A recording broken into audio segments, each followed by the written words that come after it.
আমাদের এখানে সাকিব বৃষ্টির সময় নীরবতা বর্জন করতেছে, চুলুবুলু করতেছে, বিভিন্ন জায়গায় যাইতেছে। এতে মেট্রিক পরীক্ষা বহুত কষ্ট করে পাশ করলো, টারিটো নেই। যেদিন রেজাল্ট যায় কেলা গাছের নিচে খুব লুকিয়ে দিছে। পরে আমরা কচু গাছ রে হের করছি, আর দিন হাতে আছে। এখন আপনি মেট্রিক পরীক্ষা পাশ করছেন, এই উসুলে কিছু বলে অনুভূতিটা কি? অনুভূতিটা ভাই, আমি পরীক্ষাটা দিয়েছি কিন্তু কাল পয়েন্টটা একটু বেশি হওয়ার কথা। বা আলহামদুলিল্লাহ যা দিয়েছি এটাই আল্লাহর কাছে লাখ লাখ শুকরিয়া আদায় করি, আলহামদুলিল্লাহ।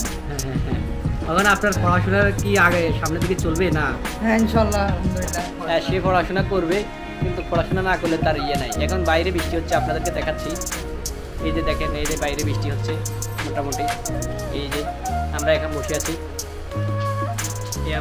আছি, এখন আমাদের সাকিব বৃষ্টি উপলক্ষে কি বলবে? এখন কি বৃষ্টিতে কি ঠান্ডা লাগে না গরম লাগে? হালকা হালকা একটু ঠান্ডা লাগে। ভালো লাগতেছে না? ভালো লাগে, ওয়েদারটা অনেক সুন্দর। ওয়েদারটা অনেক সুন্দর। এটা সাবা সুবা ভাঙছে কেমন আপনার পরীক্ষার টেনশনে? আচ্ছা ঠিক আছে, সে মেট্রিক পরীক্ষা পাস করছে, আপনারা তার জন্য একটু দোয়া করবেন।